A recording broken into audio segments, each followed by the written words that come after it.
43. 42. 41. 40. 39. Number 1. 39. 38. 37. 36. 35. 34. 33. 32. 31. 30. 29. 28. 27. 26. 25. 24. 23. 21. 20. 19. 18. 17. 16. 15. 14. 13. 12. 11. 10. 9. 8. 7. 6. 5. 4. 3.5. 3. 2. 1. Hey, Rocky, you want to see me pull a show out of my hat? Nothing up my sleeve. Presto!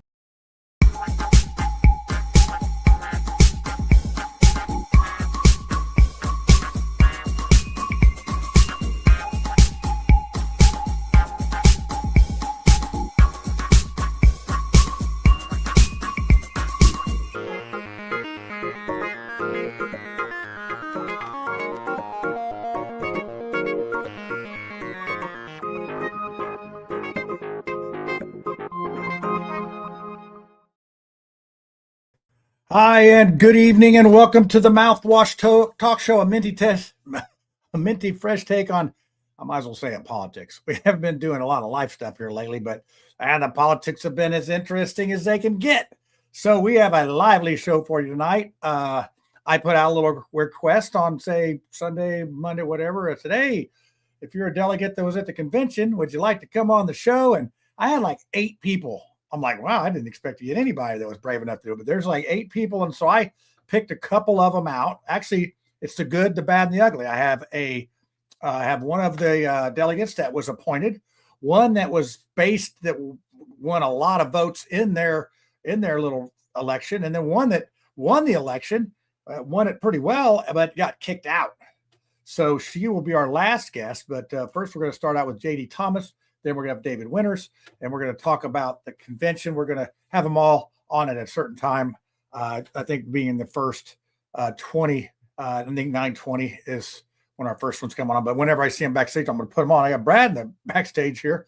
Hopefully my other 2 compadres, Lucy and Tiffany, will be hopping on here soon. I know they probably are. Lucy's always down there battling down there. Her zoning department meeting, I think, is on Tuesdays. So she's always trying to get home, and I'm sure she's, or bail money, one of the 2, depends on how that goes. But a couple items. So I was at the convention. Actually, Tiffany was a delegate as well. And it was a very interesting time. And I was having some PTSD from the Marion County race when I ran for Marion County chair. And I sort of went against the establishment, just such as David Shelton did. And there's a lot of tricks that go on, and I've been doing a little bit of research, and there was a lot of appointed people, and I was very interested to see how many people they did appoint. So I started doing a little digging, and I thought, well, maybe 100 got appointed. Well, maybe 200 got appointed. Maybe 300 got appointed. So I get it, not an argument, but we get into a discussion on the social media about it. And some people say, well, they weren't picked to vote for Max or Diego or whatever. Come on, folks. Don't be that naive. When I ran for the party chair, they appointed 300 people. And Joe Ellsworth appointed 11 of his family members. Don't give me this stuff that they didn't know who they were appointing. Now, sure, they started out with Diego, but let's face it, they were all, establishment people. I saw so many people walking around at that convention that didn't win their election that were voting. And we had county chairs that lost. Actually, the youngest kid that was at the convention was appointed from the county chair who wasn't elected. The Hendricks County vice chair, not elected. It just on and on of people that were not elected. I saw there with Max shirts on or just voting for Max. So I'm not as naive as some folks. And I know you want to think that, oh, this was all fair and square and good. But folks, this was, I thought it was very appropriate that David Shelton did championship wrestling theme because it's like Rocky and Mr. T when they're doing the the charity event wrestling, and he says, "Hey, you know, Hulk, we just going to dance around. You know, it's all fake. It's all fake. You know." And then Hulk puts him into a pile driver and says, "It's all fake, meatball."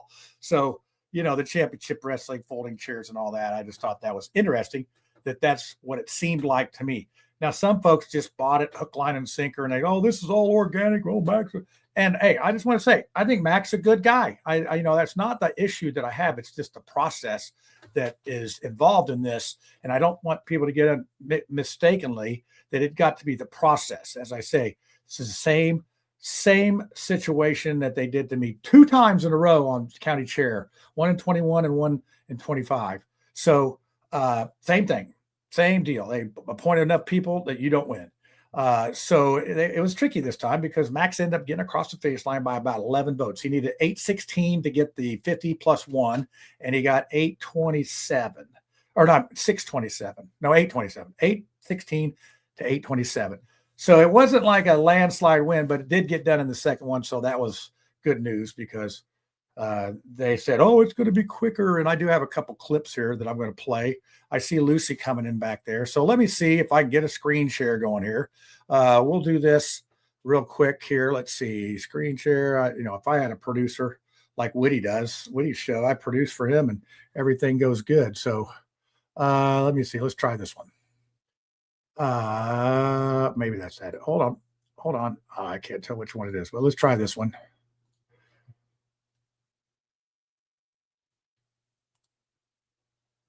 That's it right there. Let's try that.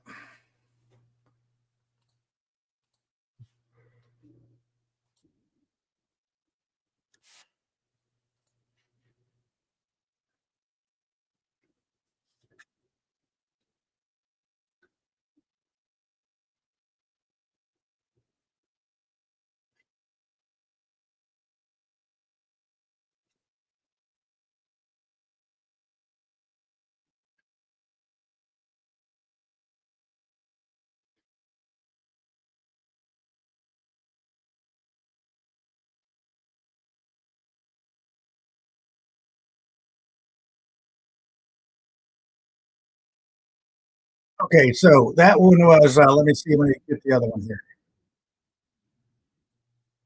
Let me make sure I didn't. Okay, good. I didn't. All right. So here's the other one. Let me get this here. Let me get this share. Now that was she was talking about. She was bragging about how fast we were going to get voting, and I think at one point in there she talked about 45 minutes in between and 40 to do all that. So let's see here. Let's go with this next clip. This is the other day. I think maybe Monday that she was on there. Let's go with this.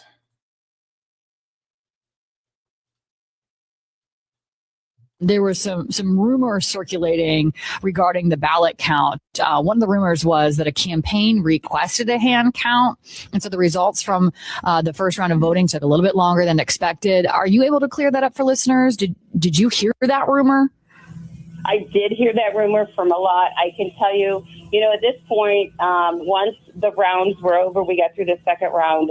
Those folks that were running the counting, et cetera, our tabulators, et cetera, we're so busy. I have not talked to any of them at this point. I think the one thing that I have confirmed is there were no requests from candidates, and that the time it took was not related to any candidate asking for a hand count. As a matter of fact, if we were to hand count 1,700 votes, we would have been there still probably. Like, they would have taken so much more time. So, the process, they were counting votes, I believe, and making sure we had 4 watchers in the room, and trying to be very thorough on what they were doing and explaining to the watchers everything that was being done in the room. And that's what I believe was going on. And there was no issue with the process. It was just the process. And as you know, the second round went a lot faster because once everybody got in the room and the watchers were there, the watchers understood what was going on, and it was a faster thing. So there was nothing having to do with any campaigns that I know of that made requests. It was just the process moving and having explanations to everybody to make sure that the process was transparent and worked its way through. There was All right. That was her sort of. She should have just said, "I don't know," because she doesn't know. But you heard the other part about that. There was rumors of this, and well, it wouldn't surprise me. I'm sure it wouldn't surprise you if you didn't know who was one of the main rumor mills. Now, Jamie came out and made a statement on X that she did not do it, and she actually put up an X post that Abdul put. Let me remind you about this. Here is one of Abdul Shabaz's losses in court. And here's another one. Oh, yeah, by the way, Thursday night at 8:00, this order came down from the judge in my case against, actually, Abdul had sued me about a year ago for defamation, and it wasn't defamation. It was frivolous. So we put a anti-slap on him. That's a frivolous lawsuit deal.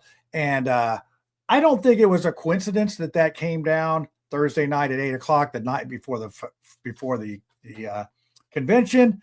But now Abdul's on the hook for paying my attorney fees and the other three that said he lost. And earlier in the week, he had put anti-slap on Catherine Callahan, which we're going to have her on the show probably in 2 weeks if she's available to talk about her case against Madison County, where they've pretty much slandered her and trashed her reputation. And it's good to see some of these folks being held accountable for their dirty politic tricks. So that was good news. So actually, it was, if you watch Witty Reviews before this, you'd see he had a good, fun time, and people are like that. And, most of the people, all except for Fred Glenn's a little so-and-so. He's not a nice person word. Everyone else, well, and Greg Landon, he's another one of those. They both can get in a boat and sail to China, and I don't care. They're just not friendly, nice people. But, like Mike Neal, it's somebody, we just duke it out on the social media.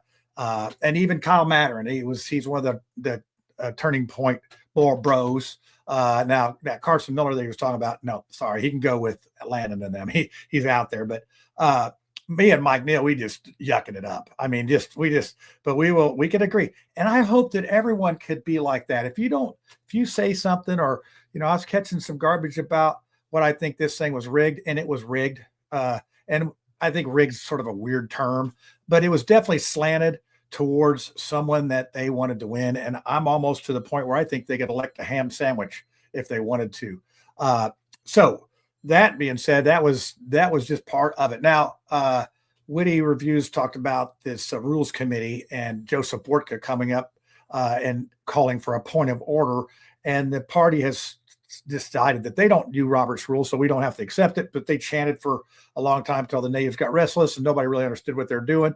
But he had gone through the process of going through the rules committee, the resolutions committee, to try to get this up for a vote for district conventions, which would mean the congressional districts would have a convention before the convention and sort of make some selections, and it would go faster. So anyway, I would say you need to go to this thing.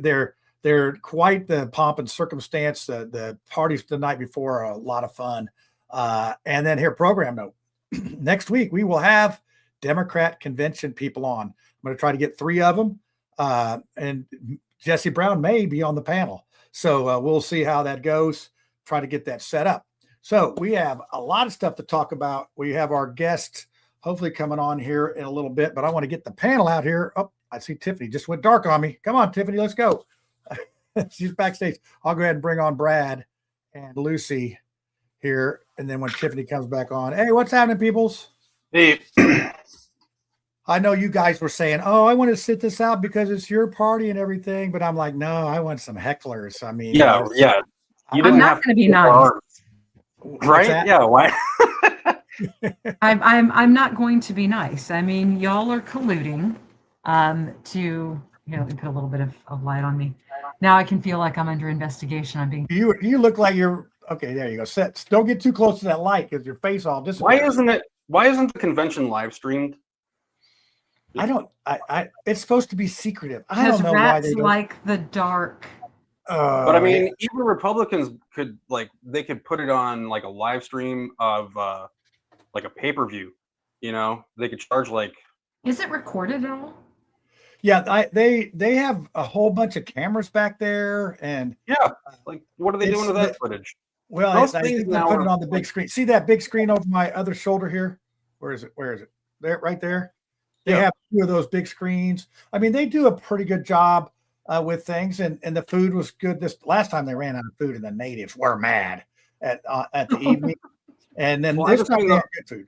There's a recording of it then somewhere. I think so. I mean, I like I said, I would do things a lot differently than that. It would be fun, for one. Hey, John, since you're a Republican and you went there, I think that you should address what Thor said in the chat. He said, because it's a private party, yet paid for by the public. So it's not paid would for you by the public. Okay, so this. Yeah, I didn't think that your convention was actually paid for, but the primaries are paid for by the public. Yeah, this convention was, we have a roughly 1,800 delegates that pay $150. That is about 270,000. Okay, hold on. But then Bill Bean, a local businessman up in Fort Wayne, gave $500,000. So they had roughly 750,000. That's just to put this on. And it's, I mean, I'll tell you, it is a lot to do. It's a lot to do. And I give them credit for getting that part done. I don't like how they did the voting. They had voting machines. It took forever. Those clips I just played, they said, "Oh, we're going to be fast." No, it was not fast. And I don't know why. We could have written it on a piece of paper and everybody could have put it on their forehead backwards and we could have guessed who was winning faster than that. And it did go faster. With a live stream, the viewers wouldn't be able to do anything. So I don't get why.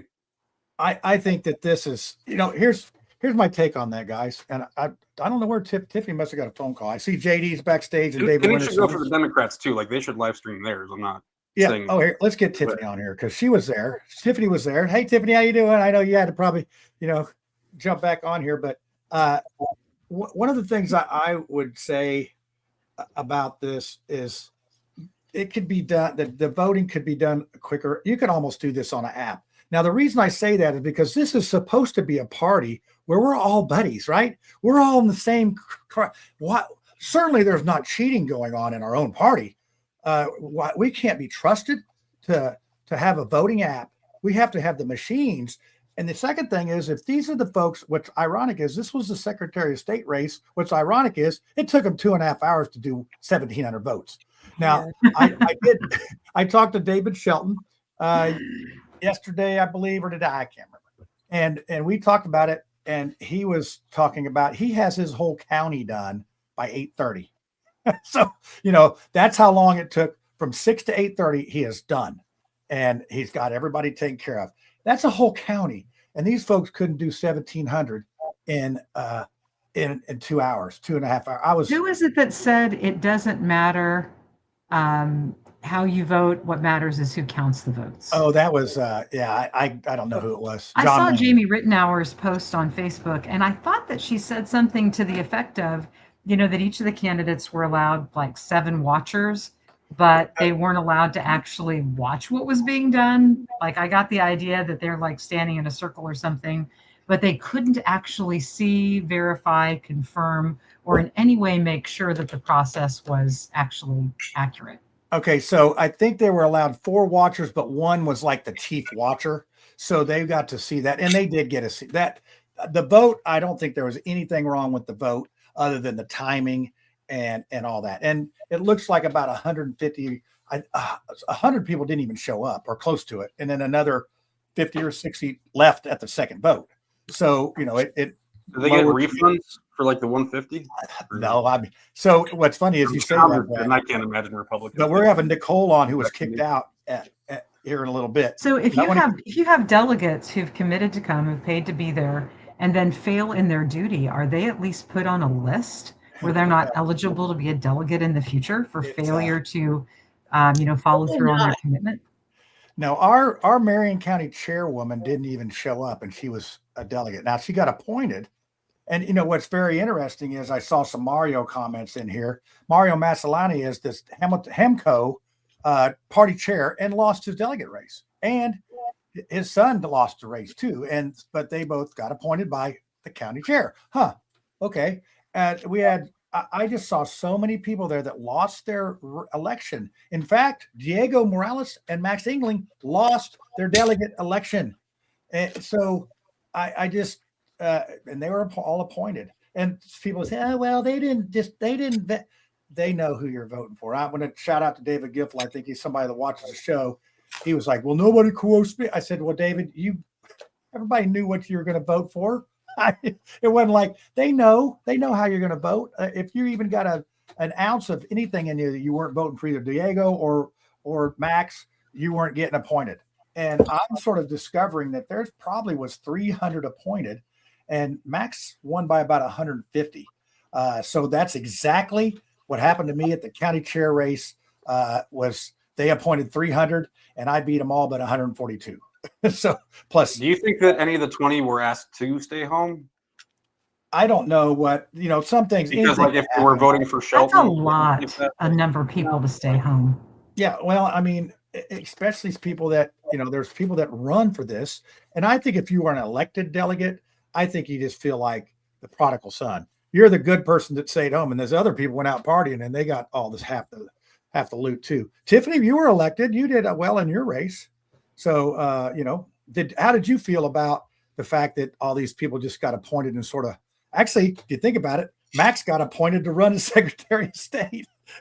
Well, I know with Mario, our county party chair, with the delegate race, it's a list of names. If you're far down there, a lot of those people don't get picked. His last name's Massalamani, so in the M's, him and his son.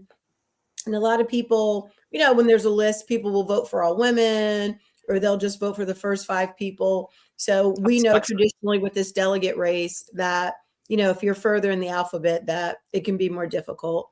I do think it's interesting that, other people didn't win their delegate races.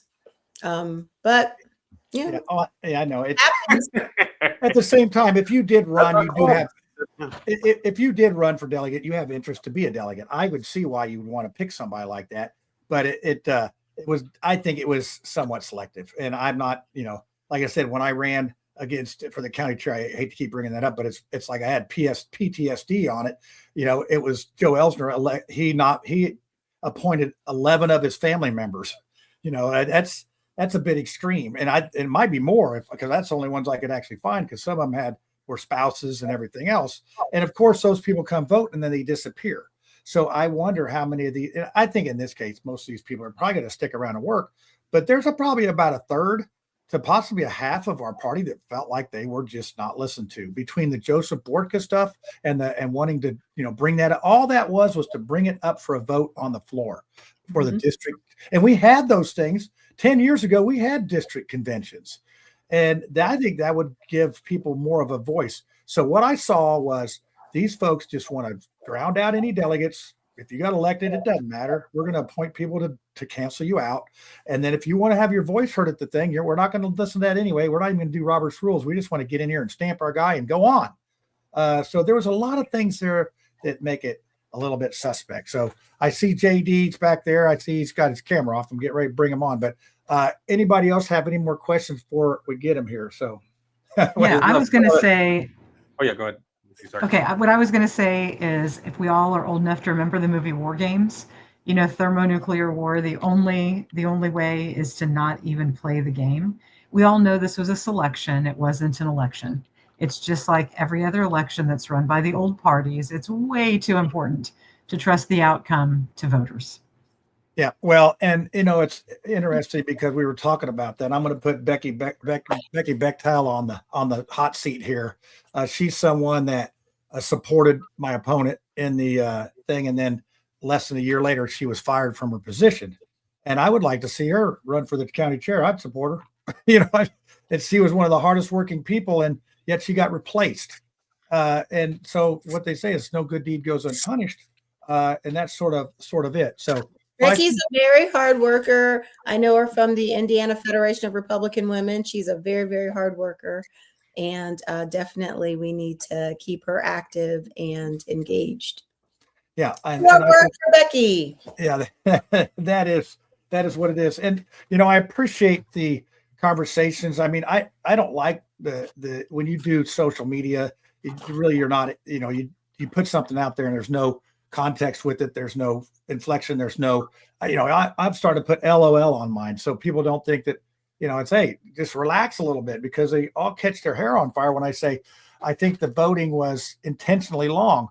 I don't think they sat there and waited on purpose. I just think that the process was too long. Well, with the first round, they said that there was a hand count, or somebody asked for a hand recount. That was our good old buddy that Abdul spreading rumors, the gossip queen, because there was no Perry, that's me. There was no hand count asked by Jamie Rittenauer. He just spread that rumor, and and he got caught spreading it because Jamie, screenshotted his tweet or X or whatever. Even Rachel knows that is not true. So that's what happened with that. It was just not true. And that's what the problem with trying to be first to report and not doing your homework, or maybe relying on AI. That's another nice move. All that. And that was according to, so if you saw the clip, there was other people, according to Jamie Rittenauer, that she didn't say it. So I'm going to believe her over Abdul any day. Was the guy Fred Glynn, is he the one that was on Micah's staff, or is on Micah's staff? He ran for mayor of Carmel. He's a big dude, and I can't remember what he got. He got all belligerent with me on Facebook about something, and the dude wouldn't even look me. I'm like, oh, you need to grow up, dude. I mean, I just don't think that's cool. Like I said, I gave Mike Neal a way harder time than I did Fred Glynn. And look, the females said, hey, we don't want to be here for this part. We're going to go do stuff. So, and I got JD up here. I'm going to bring, David Winters is on back here. I'll bring him on first. But so wait a second. I lost him. So, he's back on. Maybe that's what happened. He just lost his thing. So I'm going to go ahead and bring him on here in a second when he gets his thing here. Come in. Earth to JD. What do you? He's trying to figure it out here. So, you know what it is? This is way more powerful than Zoom or Google Meet. I just don't know what to do. You got it. Technology. Yeah. Well, it only took me 6 years to figure all this stuff out. So we've gone from Cobra cables to trying to do OBS now. Steve Whitmer uses OBS. He's way smarter than I am. I have got big thumbs, and I'm a boomer, and I got to go with something simple like StreamYard. But JD, welcome to the show. We are going to have a lively discussion about the delegates tonight. So you are one of them, and I got David in the background here, and then Nicole's coming on. So we have somebody that was appointed. You were appointed as a delegate. Give us your take on what you thought about give us like the elevator speech of what you thought the convention was like, and how much fun you had or how much fun you didn't have. Yeah, well, so from a implementation perspective, I think having it up in Fort Wayne was actually really good. I thought the convention floor was much better laid out than it was in 2022 when we were at the Pepsi Coliseum.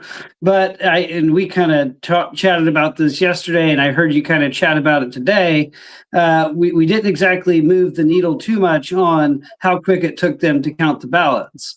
And then the other thing that I had too was that a lot of the little venues that they had were not, they were all close together, but they were all, a 5 to 8 minute walk away from each other. And Fort Wayne, while it is a great city for the actual Saturday convention to go, the Friday evening portion of it, I think, was missing a couple of pieces, because I just don't think Fort Wayne is, prepared for individuals to come out and drink until 1, 2 in the morning smoking cigars. A lot of the bars there were closing down at 10 o'clock, and we're ready to go to round 2. And that was, somewhere else, but it wasn't downtown Fort Wayne. My highlight, I agree with you. One of the things I liked about Fort Wayne is that it felt very safe. I did not, that was the biggest thing. When you compare it to running, going from restaurant to restaurant in Indianapolis versus Fort Wayne, it felt really nice, walkable. The weather was amazing. Mm-hmm. It felt very, very safe. But I go back to the convention, 4 years ago when they did it. Was it at the train station or the old train station or something? Well, yeah. So Friday night was at Union Station. All the hospitality suites were in the building, but then the actual convention was at the Pepsi Coliseum, which, while a historic venue, not good to have 1,800 people sitting on the floor that close to each other. But I did like the way that the first night was. I liked having all the hospitality suites so close because you did get the opportunity to actually see and talk to everybody. I did like that. Agree with that. Yeah. But I didn't feel unsafe walking in Fort Wayne. But I could tell you, we went to 4 of the 8. We didn't get to all of them. I made it to 2.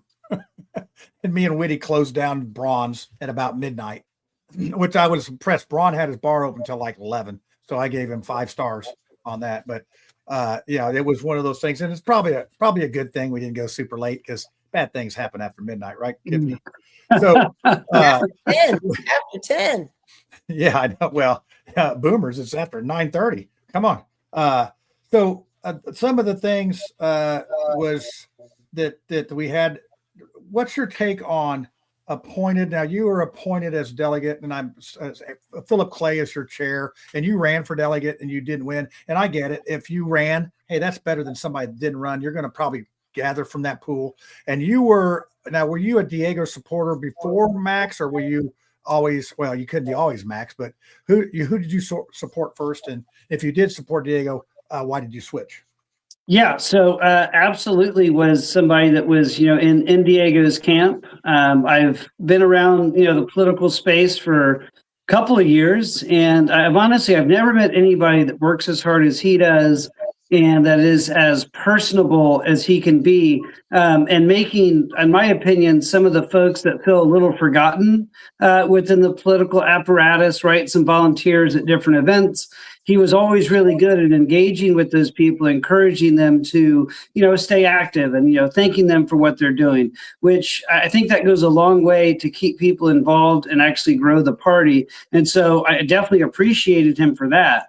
Obviously, he beat Holly Sullivan, which was kind of the establishment heir apparent based on her relationship with Eric Holcomb. And during that 22 cycle, I absolutely supported him because I was ready to move in a different direction. However, he gets into office, and I understand that he's new, and I understand that he's not been in this position before. But for me, as somebody who's going to observe who's going to take us through to November, I have to look at who that person is surrounding themselves with or not surrounding themselves with. So with all the issues that Diego had, there was either individuals that was in his ear giving him bad advice, or he wasn't putting the right people around him to ensure that he was making the best decision. And there was just a myriad of issues that actually moved me away from Diego. Obviously, kind of nail in the coffin was you can't hire a non-citizen for that position. I don't believe that taxpayer dollars should go towards non-citizens working in any element of government, especially in the Secretary of State's office, and one in which he proclaimed that only American citizens should vote, yada yada yada, the whole bit. We know the speech. We've heard of enough. So you did that. Now like I said, I had PTSD from my runs as chairman, in both of those that we had the person, we'll get our elected officials to speak. We had Todd Young, we had Jim Banks. So in my cases, that elected official gave a stump speech for my competitor. What did you think about the Jim Banks endorsement during his turn to talk about himself? I heard a lot of people grumbling about that. What's your take on that? And I'm going to ask the other two. I'm going to ask David that because Nicole didn't make it inside. So what was your take on that? Did you think that was fair?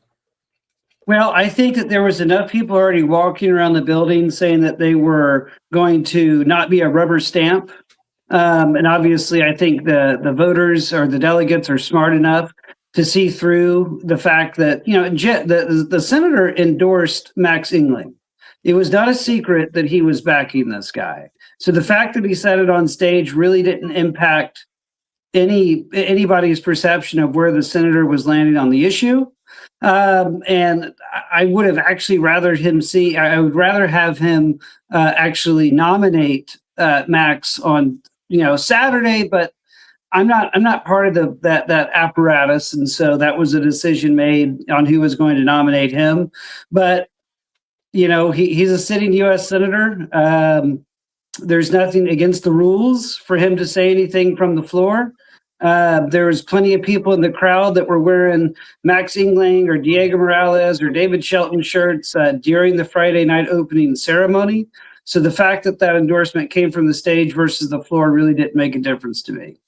Okay, yeah, that's fair. That's a good assessment, and I think it probably had something to do with who you were for. Obviously, the people that were, I just heard a lot of grumbling about. They just thought that wasn't really fair, but same to be fair for you is like, well, one of the other guys could endorse Shelton or Diego or Jamie if they wanted to, but no one really did that. They took their time to explain. Like Braun was like, hey, we got the Bears, and Todd Young was, I don't know what he was for, but he was for something. He's a Marine, okay? Yeah. Oh, yeah. We had that on the bingo card. We looked at each other. He said that he got Marine in there at least once, so you get that on your cards. Tiffany, what do you got? JD, I have a quick question, and this is from the comments. How many of the hospitality suites did you go to? I went to Rakita's, Braun's, stopped by Ingling's, and Elliott's was right next door. So I went to Elliott's, and I think that was it. And honestly, you just run out of time, because if you're at each spot for more than 20 minutes, like you're not going to make all of them. And there was one that I tried to get into, but they were full, and they said, hey, we're at capacity. It was one of them, I think maybe in a hotel. I think it might have been Elisa's, that you just simply couldn't get up to the actual spot. Yeah. So and Todd Jones was tough. Oh, and I know that I gave you my extra cigar, but a quick question. It was actually a trick question to see if I remember the night, because it was a little later in the evening whenever you gave me that cigar, and I appreciate it. You're very welcome. But who had the best food? That comes right from the comments. So honestly, okay.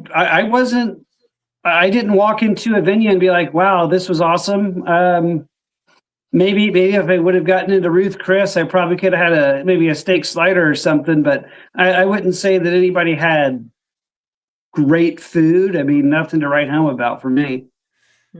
Yeah, I only made it to a couple of them because I just talk too much, Tiffany. I don't think you think that, I was like holding court out on the corner of Todd Rokita's. Just people kept walking by. Everybody talked to me except Fred Glenn. Probably thinking, I'm like the tar baby in the Jungle Book, man. You didn't speak to me. I almost want to punch him in the mouth like the tar baby. He's like, hey, where's your manners? But I'll get over it. Did you see John Rust? I didn't see John Rust. He wasn't there. He told me he wasn't going. So I will be billboard. What's that? Yeah, he's got the billboards. He's got the billboards. I will be recording the show tomorrow. He's got a show on Freedom 95, which will air this Saturday at 1. It's going to be Ethan Hatcher, myself, and John Rust. So that's a 3-ring circus if you haven't heard one for start. So we're recording that tomorrow at 11, and then it'll be aired on Saturday at 1, Freedom 95. So anyway, I just thought it was a fun convention to put faces and names together, because you argue with these people and you call them all sorts of bad names on social media, and then we all get together except for Fred Glenn and Greg Lannon, and we're all friendly. so it's like, and I know JD and myself have had a couple words about different things, but you know what? We just need to dust the dirt off and let's go. That's all there is to it. Grow some skin, all that. So anyway, JD, we thank you for coming on. We're going to get David Winters on next, and we will carry on. So thank you all. Appreciate it. See ya. All right. We're going to bring David on here in a second. So, all right, Lucy and Brad, don't pick on David very much, because he's actually a pretty nice guy. Save it for Nicole. No, I want you to pick on him a little bit, because I know he can handle it. He's out in Hendricks County. I see him out at Liberty Defenders. Super based guy, super nice guy. He's too nice to be a Republican. He'll never survive. So let me bring him. How's that? I could have ripped my shirt off and said, oh yeah, look at that macho man savage. Yeah, oh yeah, that's right. Elizabeth. You got you're muted there. You're muted. You got your mute on, David. So I was saying, now you've put the pressure on me. I have to perform and be a nice guy. So yeah, well, that's not gonna be. Come on, that's not gonna be. Appreciate the kind words and thanks for having me. Well, I appreciate you jumping in. We had like 8. I thought I would be lucky to get a couple people. We had a bunch of people lined up to be on the show, so I like that. So, because we try to keep it real here. We're not. I think a lot of people thought I was going to do an infomercial for David Shelton, but I asked the tough questions with him, and we got Lucy here. She's got the tough questions. So, David, go ahead and tell us what your thoughts were overall on the convention. And first, were you elected or appointed? Oh, I was elected. I finished second in my race out of the 5 that were taken. So this is my 3rd straight convention. He's Hendricks County, so he's our probably. I think he was one of the high vote getters in the whole county, really, as far as I. Now, what part of Hendricks County are you in? Right, smack dab in the middle. I'm in Danville. Okay, Danville. So yeah, isn't there a Andy Griffith restaurant out there? Yep, Mayberry Cafe. Mayberry Cafe. Come on. All right. Yeah, and they just started serving breakfast recently on the weekends, so that's good. Oh, wow. Aunt B must be getting up early, huh? All right. Tell Opie I said hi. So that's pretty good, Tiffany. I'm from North Carolina. Oh, wow. Ain't you sweet? So, David, tell us your overall thoughts of the convention. What you thought about it being in Fort Wayne, because we had to drive our rear ends all the way up there. Usually it's 20 minutes to get downtown, right? Yeah. So first of all, I just have to say that it's in my mind, it's an honor and a privilege to even be a part of that. It is the closest to having an impact on a statewide election that you'll get. The November elections, you're one of 1 million people that are voting. At the convention, you're one of 17 or 1,800. So I just think the process overall is such a privilege to be a part of. My thoughts on this weekend, and full disclosure, I got up there late Friday night. I stayed back because my daughter was in a theater production, so I didn't get to enjoy all that stuff on Friday night. But I thought the weekend went well. Obviously, there are a lot of concerns that people have expressed about the timing and everything. I felt like the actual process of going up and getting the ballot and casting the vote, I thought that was a lot smoother. But yeah, we were all kind of scratching our head there after that first ballot as to what was taking so long. But generally, good feelings. So we covered that you were one of the elected ones. So we asked this of JD about the Jim Banks. What was endorsing one candidate over another during his time to sort of give the State of the Union what he's doing for us in the Congress? Yeah, obviously everybody can have an opinion on that. I think I'm gonna tie this into something you said a little bit ago. Where delegates don't like to be told what to do, and when you talk about swaying a convention election a certain way over the other, I would argue that didn't happen 2 years ago, and it didn't happen 4 years ago. The establishment picks, or 2 years ago, Governor Braun's pick didn't win. So I think that it didn't have. I agree with what JD said. I don't think it had an impact on the voters that were there this weekend. I think a lot of people may have had their mind made up by the time they got there. So So I don't. We can question, was it in poor taste or whatever, but I don't think it really had that big of an impact. Yeah, on that. So, hey, Lucy, I want you to jump in here and ask something. I got a couple more, but I have a question, David. Sure. You mentioned you said that in the last 2 conventions prior to this one, that the delegates were not swayed by the establishment. Yeah. If you could project out 2 to 4 years, what do you think will happen in terms of grassroots versus the establishment versus what do you think is going to happen moving forward? Well, I think the grassroots has to stay important. We have to be important. We have to continue to work and try to make this a grassroots effort. I don't know if this is what you're alluding to, but I heard some chatter, some concerns, and I'm not necessarily buying the narrative completely, but could this same thing happen to Micah in a couple of years if he wanted to continue to serve as lieutenant governor? I think since this is as I said earlier, as close to the election process as regular folks are going to get, my hope is that grassroots stays strong and doesn't give up. I mean, we have to continue to stay involved.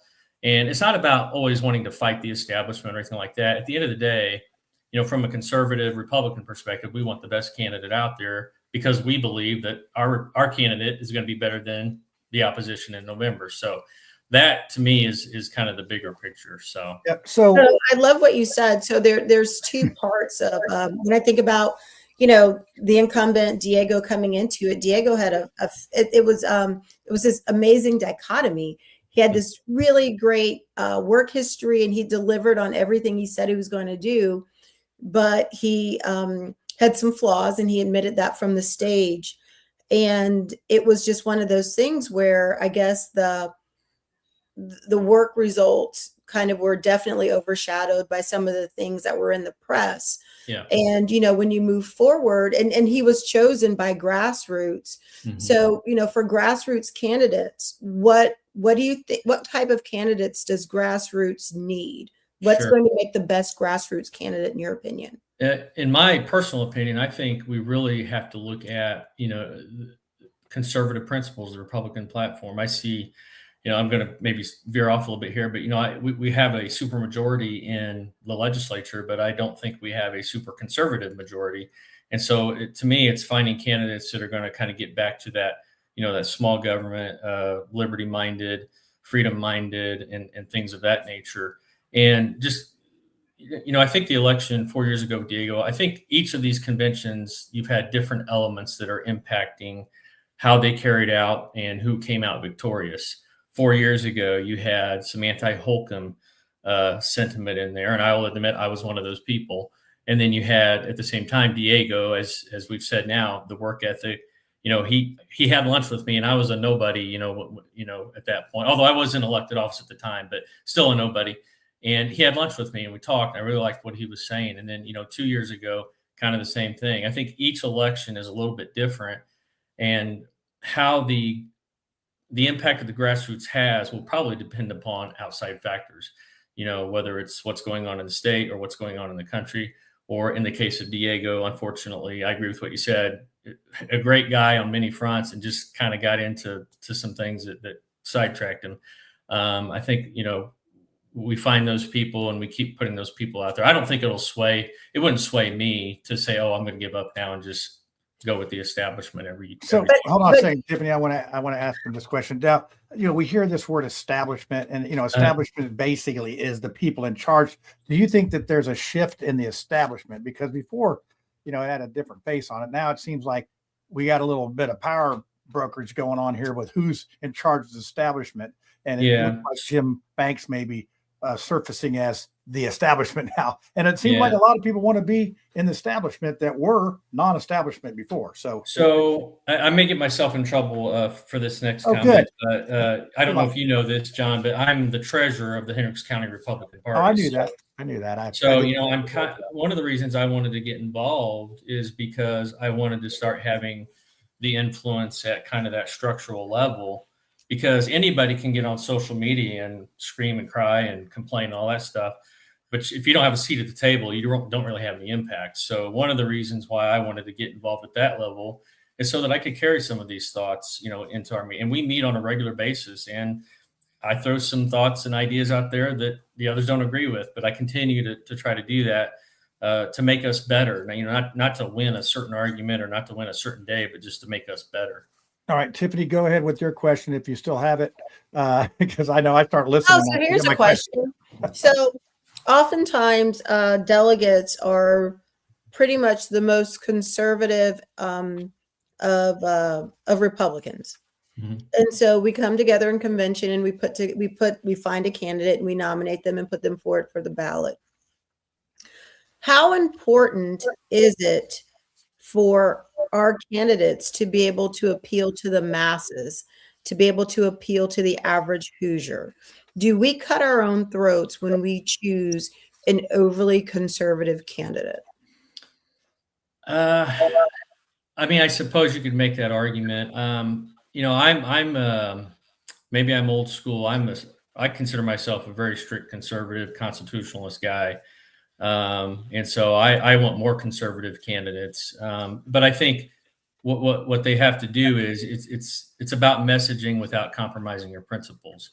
If you take I'm big. I attend church, so I'll just use a church analogy. If you've got a pastor that just continues to beat people over the head with Bible truth, then you may lose that audience. But you can still have that impact and have a conversation with them without compromising your principles, and really get them to listen and to maybe give your idea a shot.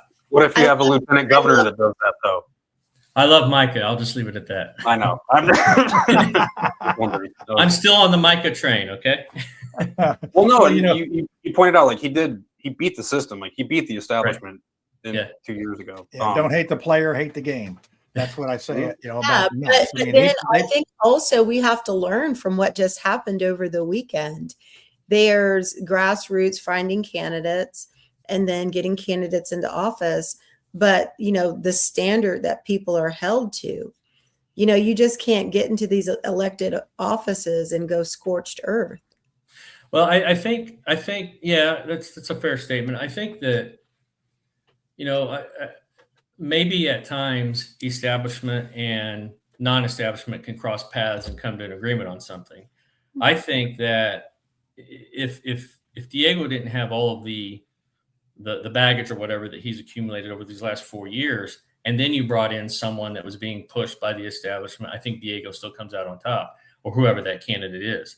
So I really think that the circumstances that we found ourselves in, and let's face it, the Democrats have a very good-looking young man who's going to be on that ballot in November, and so we are trying to, maybe in theory, trying to put the best candidate forward. And neither of them has experience in the race, and that's the funny thing. It's like, what are we doing? Yeah. Or is the Secretary of State's office? Is it one of those things where we're just going to allow a certain amount of OJT?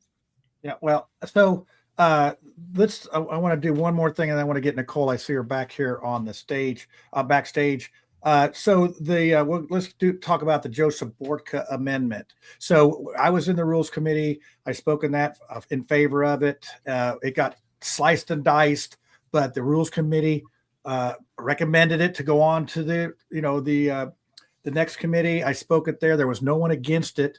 We got all the way down to the part where they are to vote whether to add these district conventions, just to vote on it on the floor, not to do it, but just to take it to a vote. And when the chair asked, do I have a second? Not one person second, and it died. And I just saw those people up there, and I could look on their face. If any of those if they made a peep, if any of them moved, they were going to be off that committee. And I think they were under strict marching orders that this does not come out of this committee. We do not want to take this to the floor for a vote. So I don't know how much you were privy to that. I don't know if you were in any of those meetings, but you probably weren't, because you got there Saturday. So yeah, to be fair, I probably shouldn't comment on that because I wasn't part of that. So well, you saw on the floor. Did you understand what that was about? Loosely, yeah. I didn't follow it because I wasn't there the day before, but I was definitely entertained. Yeah, well, and I think that's the problem, because Joseph, he sent out mass text messages. Yep. He sent out letters. I just think that people have so much going on. If it's not one paragraph, you're not going to understand. Yeah, and it's tough. I guess it's tough in that confined space and time. And, we've got a few objectives we're trying to accomplish. So, yeah, well, and that's when it takes so long to vote. Right. We just need to get that streamlined. So, okay, well, I appreciate your thing. And I'll see you at the Indy Liberty Defenders out there on occasion. I like coming out there. It's not too awful far from my house. And we go up there. Rick Barr does a great job chopping it up out there. Mm-hmm. So, we need more folks. See, I told you, everybody, he was a nice guy. He just came out here and proved it. Well, thanks for having me on. It was great seeing everybody, and maybe again sometime. Yep. Well, maybe in 2 years, right? We'll get back at it. It'll be maybe they'll put it all the way up in South Bend, so everybody can complain. Oh, gee. All right, I'll see you guys. All right, well, so we sort of losing there. Look at us. We're big. We're big on the stage. Big and scary. Well, I am. So the chat is going pretty funny, by the way. Oh yeah, I know it is. There's, I think any kind of moderate Republican, I don't think people believe that would ever be the case. Like if you're a moderate Republican, you're basically a Democrat, and people will not like you. Like that's Brad. Believe it or not, I get Indiana. I get some stuff on that. I actually have Democrats that say I'm their favorite Republican. I don't think that's a good endorsement for the Republican Party. What do you think, Tiffany? I've been called a populist and all sorts. But at least I've graduated from crazy. I'm not. And I'm a Democrat, and I don't trash the Constitution. I love the Constitution. Yeah, even the Second Amendment. It's right there. You know, you had it right in your library. Bigger up here. Hold on, let me make myself. Yeah, you got to get there. We go. Like there we go. It's like that. Get on your tippy toes, Tiffany. That's that's funny stuff. Well, it's interesting to see the different takes. So, we had, JD is, and David's more of a pragmatic, whatever that word, pragmatic. One of the English. No, I'm sorry. There was another comment about my take. Oh, Brad is our favorite Democrat. No, the one right above it that's the one that I was laughing at. Hold on a second. This one? Yeah, that just made me laugh. It made you like gay, like happy, not like gay, like the other thing, right? Oh no. I mean, remember back in the 20s when in the 1920s they said gay was just happy. Oh yeah, that's why we couldn't sing. What is the Christmas? Fred Flintstone, he'd have a gay old time. Yeah, see, it used to be. It's just in the rainbow was the rainbow, and not like everybody's fighting over the rainbow. Who would ever thought that would happen? And another thing, in 1982, you might remember this, Tiffany. They said, "Oh, bottled water is going to be a $1 billion business someday," and we laughed as we drank out of our water fountain. And now look at it. It's like I can't drink water out of the tap. It's drink it out of the hose. You'll get the typhoid or something. Dude, oh my God. Some water on a hot day out of one of those green hose. I can taste. Oh yeah, it tastes like burning rubber. That's good. That tastes like childhood. Rub some dandelions in your buddy's face. It was always fun. That was just our neighborhood. So Nicole, our next guest, she was I think the third leading vote getter in her thing, and ran into some trouble with the party chair, and they decided to throw her ass out. So, I mean, I don't know how else to put it. So we're going to bring her on now, and we're going to see what she's up to.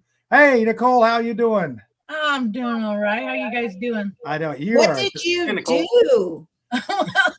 Well, it's a long story. Started in 2020 during the pandemic when my Democrat neighbor tried to sue me and take my half acre. And me and Russ Willis started fussing. You've been feuding ever since. And he's the county chair, right? Russ he's the county Republican chair, right? He was the former chair. We got him to step down last year. Now it's Kelly Hewer. Yeah, I owe her an apology. So I would have publicly apologized because I thought she was on the Catherine Callahan lawsuit. So I went up. Her husband is. It's Pete. Yeah, well, I found that out today, so I don't want to get sued again. I just got out of one. She was the treasurer. She was on the board. Yeah, but she wasn't on the lawsuit. And which is funny, her husband's on the lawsuit that Abdul is their attorney, and he lost the anti-slap on somebody else last week, and then lost on mine. And so I mentioned that to her. So Kelly, if you're listening, or if somebody's listening that knows her, if you know her, then tell her I apologize for thinking that you were on that lawsuit. It's your husband, which, good luck, because it sounds like you've slandered and libeled and all that on Catherine Callahan.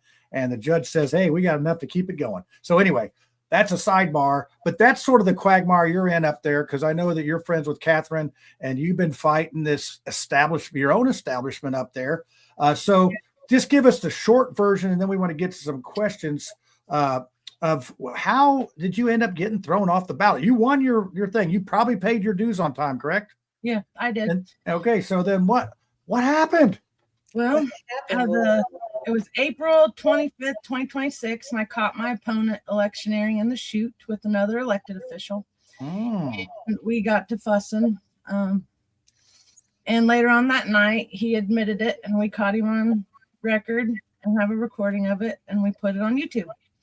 And he didn't like that too much. Neither did the elected official that we ousted. And so by that Monday, when I had to put all my signs back up, we got to fussing in front of the polling place. And anyway, it escalated, and I filed a bunch of reports on them, or election complaints. I had 3. So I went after Mikkel Vaughn for the electioneering. We had $1,000 in campaign sign material damage. I filed a complaint against that. And then the third one was for another guy, which I'll get into that later. But anyway, so I filed that. And about 15 days later, I got slapped with another complaint with the Indiana GOP District 5. And they got mad at me. Same thing. So in February, there was a first complaint. Russ Willis filed the first complaint against me, and they ruled me, like, publicly admonished me. And in that complaint, what Diego Morales lied and said I harassed him, and that he banned me because I harassed him, but I just asked him uncomfortable questions he doesn't like to answer. And so anyway, I was in my complaint, cropped imagery. I could prove it was false, but I still got in trouble for it. Fast forward, somehow Mikkel Vaughn wound up with complaint number 1, which she shouldn't have had a copy of because I didn't release it. So it would have had to have been someone, either Russ Willis released it, and he was also on that mailer from last year. So how Mikkel Vaughn and Russ Willis teamed up for that complaint is beyond me. But yeah, so they slapped me with my enemy is my friend. And isn't that Sun Tzu? Something like that. Something like that. 48 laws of power.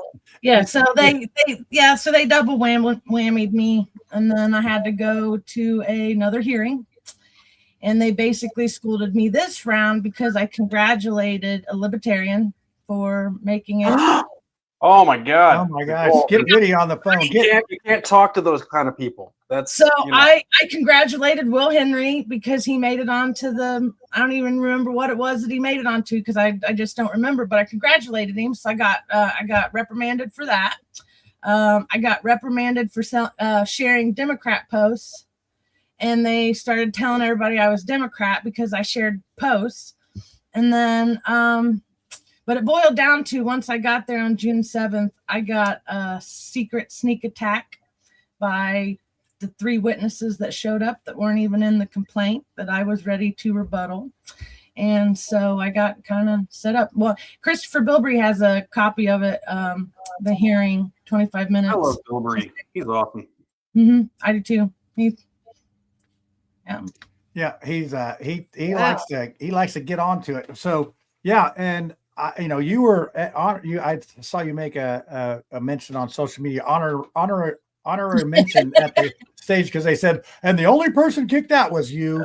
I know, but and so I'm like, okay, at first my feelings were hurt, right? Because I'm like, all right, so now this went from this little lie, or this ought that I had with Rachel Landers from 2023 has now escalated into this big, like, now I'm getting mentioned at the Indiana Republican Convention, and I haven't even really had an opportunity to rebut all the things that were being said. So I felt like I felt like I got bullied a little bit by him, but it's okay. So I had to kind of make, have a sense of humor. And then I was like, all right, I got honorable mention. I'll take that. You got, if I have to get a bunch of DWIs like Mario and then still get voted in, okay, fine. And then voter fraud Vaughn, if I got to commit voter fraud to get supported by Kelly Hewer, then I guess I'd rather be a Republican in bad standing if that's being in good standing. So yeah, well, you know what, they try to label you crazy, and as you can see, folks, he's they attacked my mental health too. And then they wouldn't let me say anything about it. I'm like, how is my mental health even an issue right now? I thought it was Republican in bad standing, or Rule 1. Now, did they rule you a Republican? Now, I thought I saw somewhere they kicked you out for 10 years. They ruled me a Republican in bad standing based on frivolous, false information that I can prove was false. And I gave them all the opportunity. I was like, hey, are you sure you want to do this? They were very sure. And they didn't even let me appeal. So I guess I got lost in the sauce. What did you do? You were just fucking with people? Now, do you have complaints filed? Didn't you file a defamation against them now after the fact? Well, after the fact, but so after the fact, I have 10 defamation lawsuits. But don't get Abdul to help you. He's not. Well, no, they might get Abdul to help them because I. Oh well, then you'll probably win. But Tiffany, I don't feel like I really did anything. I think I asked questions that sometimes make people uncomfortable. And, I ask the hard questions. And I guess it's a matter of who's paying attention to what. But it first started when I became friends with Catherine. And that in 2024. And then I worked on her campaign. And it seemed like all these people in politics wound up. I inherited this ought. And then I would see people picking on Catherine, and she became like one of my best friends. And then I would start fussing with other people. And so, back and forth, we have social media arguments, but never in a million years would I have thought that somebody would have punished me over a social media post. But yeah. So you had paid you had made your donation. Now, have you gotten that back, or they just say, have a nice day, we'll take your money and kick your ass out? Okay. They said to me this week, but I don't know. And Nicole, it's a fun time fussing with people, like asking the questions that they don't want to be asked. I feel like we all love doing that. I mean, yeah. I thought it was part of being an adult. If you don't understand something, you ask a question, they answer it, and no, I don't get answers. I get shut down in city council. I think Republicans just want people who obey and aren't independent thinkers sometimes. So is this somebody? Is this somebody you know? Hey, what are you doing he's in the living room on the couch. Okay, well, he's seen the overflow. And we talk about that with kids, and we talked about Mario's 18-year-old son that was the youngest delegate at the convention, and he just looked like a deer in the headlights. A little bit of attention and all that. He was I just wonder. I know when I was 18, I got a picture of me shaking hands with Ronald Reagan, and I had no idea. I didn't want to do it. My mom said, "Hey, Sonny, get up there and shake the president's hand." And she got a little Polaroid camera out there. And that's one of my finest pictures that my mom ever took, was me taking. And you could see Nancy in the background and Ronald saying something to me. And I always imagine that, son, you'll be a good politician someday. You might win an election. So, but that's not what he said. I don't know. He didn't tell you to do it for the Gipper? Yeah, it probably did. And I look like I'm like 75 feet tall over him, but the way they had him standing was down off the sidewalk. So I look like, sort of like when I got stuck behind Todd Rokita at the cigar thing. The people started, I was in the line to talk to him, and I got shuffled behind him. Todd Rokita and the cigar guy was right here, and I'm in the back, and these people started thinking I was Rokita's bodyguard. I'm like, you start like talking into your wrist like this. Well, then I started playing the part on it. I think Todd got a little irritated at me, but I did not make that. You saw, Tiffany, you saw how tight that runway was. You couldn't even, tight. It was, and I'll tell you what, folks, this is my prediction. Todd Rokita is going to run for governor, and he's a very popular guy. He's a very likable guy. I don't know what kind of governor he'd be, but watch out. There's something cooking, and there's a reason he didn't endorse Max. So I don't know what the reason is, but there's a reason. So, these are things that we'll never know. Todd didn't endorse Max? No, there was no public endorsement of that. He was with Diego. Probably the right move for him because, well, yeah, and you know what? I talked to Greg Poles, who is Micah's right-hand man there, his chief of staff, and I said, "Hey, whoever told Micah not to endorse somebody is a smart man." And of course, Greg smiled, and you know what that means. He was the guy. And so Micah looked like it, and I don't believe Braun did either. So I just think that sometimes here's a question for you, that everybody that's here. Do you think that the elected officials should be able to even run for delegate? We've had this question before. My opinion, I'll give you mine first because I'm the host, is that they should not be able to run because they already have a voice for us in their elected position. This should be a total voice of the people. So what do you think, Brad? I see you thinking. I'm going to ask you first because I know you don't have an answer. Would you know that you're running for that office before you run for a delegate or as a delegate, I guess? Yeah, you'd know. Because the delegates. So, Max didn't know that he was running for Secretary of State when. Well, he didn't have to worry about it. He didn't win delegate. No. But I just mean he was running for as a delegate. You don't know That's my but point. Like, he you ran for might not delegate, know- but he's Yeah. not in office. I mean, it would be current office holders, is what I'm saying. Okay. Then yeah, no, I don't think that Yeah. should be. So, what do you think, Tiffany? I think you'll probably be as because you're an elected officer. You should have a say as a delegate, right? Well, I think either way, I think you can make a good case either way. Certainly there might have been somebody else from the community who would have enjoyed being a delegate and, taking in all of that information. And I do think that perhaps delegates should not be aligned politically and just really be of the people. So yeah, you make a really good case for it. You got Brad laughing. So, Nicole, what do you think about that? I have to say it's a 50-50 because Okay. I see that some of the other counties only had I think Steuben County said they had 12 maybe. So if that's all the delegates you have and a lot of people aren't running for it, you want the most qualified or experienced up there to be able to make decisions too. So if the elected official had it, then. Yeah. So Thor, he's one of my best guys because he thinks I'm right. I like you, Thor. You're the best ever. So here's another question since we got on here and Nicole, I don't think you need to worry about what you're going to say because you got a 10-year ban from the Republican. 10 years. How'd they come up with 10 years? I'm like, well, can we not reform you in 2 or 3? They don't think so. What if you move? What if you move? Well, does it follow you? I think it would. It would have to be out of the state of Indiana, but I guess it would be dependent on how each laws, because it boiled down to what the Republican rules said. And you could move to Florida with me and be a Republican I would love to move to Florida, somewhere warm. Refugee, political refugee. That's me.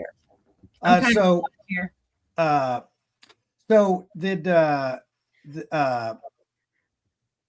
was I going to say? Oh, appointed. The question is appointing these delegates. So they kicked you out and they appointed somebody that they wanted. I mean, that's what they did. They did that with Ethan Hatcher when he didn't pay his dues. They kicked him out. They appointed somebody. About him and then the Teresa Steele. So what happened to Teresa Steele? She supposedly got bumped too. So okay, because not paying or I have a podcast on Thursday. I've invited her on to talk about it. So we haven't had a chance to really sit down and chit chat. She just kind of reached out to me and told me that her story was similar. And she gave me a number to a good attorney. So we're now talking about possibly having a GoFundMe and suing some folks for. Okay. So here's our last question and then we'll let you go. So do you think that they should be able to appoint people? And I'll give you my opinion first, just to give you something to think about here. I think that they should have to be elected because I've seen this appointing process abused time and time again by the people in power because it lets them manipulate who they put in. And people say, well, my arm wasn't twisted, but all they got to do is look on your social media. I looked at one today that was I'm doing some research on these appointed people who appointed, and they don't put out a list. I have to go through and remember who I saw at the convention and then look on here to see on my list to see if it matches up. Do you have a list, by the way? Because I requested one. Do you have a list of everybody that got to go, or you just kind of made your own? No, I'm making my own. I look at the results in the counties, and then I look at the people that did not win. Like I said, we've had so many establishment people did not win. And when I say establishment, they were old establishment and they're still the same. Whatever they tell them to vote, they're going to vote that way. So here's somebody weighing in. So I think that, only elected people should be able to vote. And if so be it, if we only have 1,100 of them, then that's what we have. So because I think why run? Or if you run and lose, why we have it that way? Just let everybody that runs in, because that's what it seems like it's gotten to. So, here in Marion County, we have 618 precincts. We had, going into the race with me, we had about 50 people elected left. We were able to get about 150 more elected. So you'd think, okay, we got a couple hundred people that are elected delegates. Well, the county chair appoints 300 of their own picks, which eclipses anybody's voice that was elected. And I saw that up there, and I heard a lot of folks grumbling about their voice not being heard, all the way from the Joseph Borka thing. We want to vote. We want to take a vote on this thing. That's all it was. It was a vote. If it got turned down, it got turned down. But I think they were afraid that it was going to get approved. So they didn't even want to take the chance. That. I would have supported Borka. I think a lot of people would, because it makes our party stronger. It gets people more involved. And, that could be a good way to get your voices heard. So I know a lot of folks that left that convention that, and you never made it there, that you felt like your voice was definitely not heard. You would have been screaming out on Fort Wayne Street to be able to be heard. Thought about it, but they had the sidewalks were all blocked off. So I actually drove there on Friday and almost went in. And that's when I found the Indiana code that showed me they had the right to do kind of what they did. So I didn't make a fuss about it. I'll fight it later in court. Yeah, you don't want to go for another 10-year sentence. No, I didn't want to have the cops called on me. So yeah, but Greg Ballard was in the lobby. So, hey.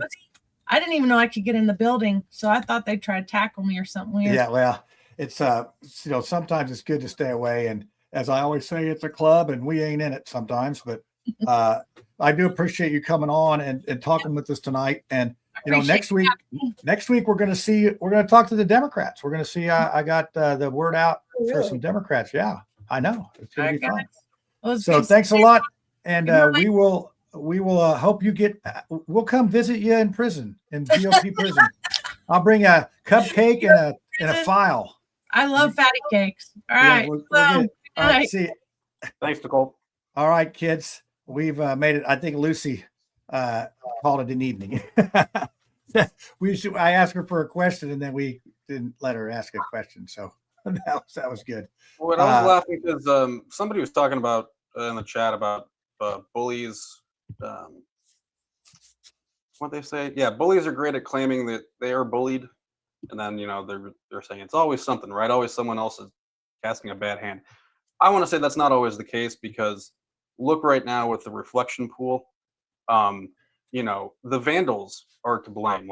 And that's my message to everybody tonight. Let's, I got to the come reflection pond alone. No, I have to come out against these leftist vandals, these apparent Marxists that are that took a box cutter and cut a single line 300 feet.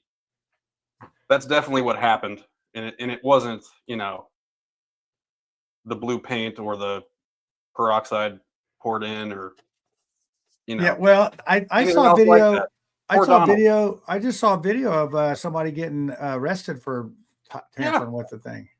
It looked like they weren't tampering with it, but you know what? I don't get it. I mean, I think algae's good. It cleans. Algae's nature's way of cleaning water. I don't think people understand that.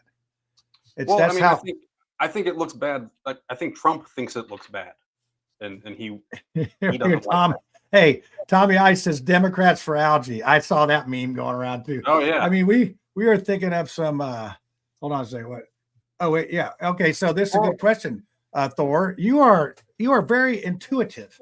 We're going to try to get Catherine on in a couple weeks. She's got a pending lawsuit against those folks because, from what I've seen, she's got a case, and actually the judge thinks she's got a case because, as I say, Abdul was their attorney, which is good luck for them, and he tried the anti-SLAPP, and the judge says no, there's enough to have. We're going to set this for a trial. So I don't know who. Does anybody know who this guy is? Anthony Sabatini. Sounds like somebody from The Godfather. Hey kid, hey kid, come over here. Let's see. So I gotta delete. I know algae's normal, but I'm talking about the vandalism that the people were cutting the. Oh yeah, I don't know the American flag blue, because, by the way, I used green, I used the actual color of algae for the blue of the flag. I think it looks kind of nice. On mine. Hold on. There you go. You're falling right into the trap, my brother. That's it. That's so funny to watch them do that. My takeaway from this whole thing was I wish it was more fair, but like I said, don't hate the game, don't hate the player, hate the game. And my hat. You guys are in charge of the game, though. Well, hey, it's the same. Hey, Brad, we're going to talk about the same thing with the Democrats next week, and I think they did the same exact thing to Blythe Potter. But you don't think Bo Bai would have won, like just normal? Like, well, I mean, it's 60-40. His was 60-40, and this one, I think that's fairly close because they all thought it was going to be 80-20 or whatever. But there's 40% of the Democrats that think according to Calci, that no, this was actual numbers. I saw the numbers, and then Max only won. He only won the majority by 11 votes. So it was a lot closer. And then if you count the appointments, if you take the appointments out, this is a horse race. It is a horse race because Shelton was only about 150. Like I said, it's just like deja vu all over again with my race. I got about half of their appointments taken care of, but you just can't beat the game if it's that way. And then I would say Jim Banks was behind the same thing. He supported the Natalie Goodwin, and she didn't even show up. She was a delegate. She didn't even show up for Marion County. Mario Masolani did not win his race.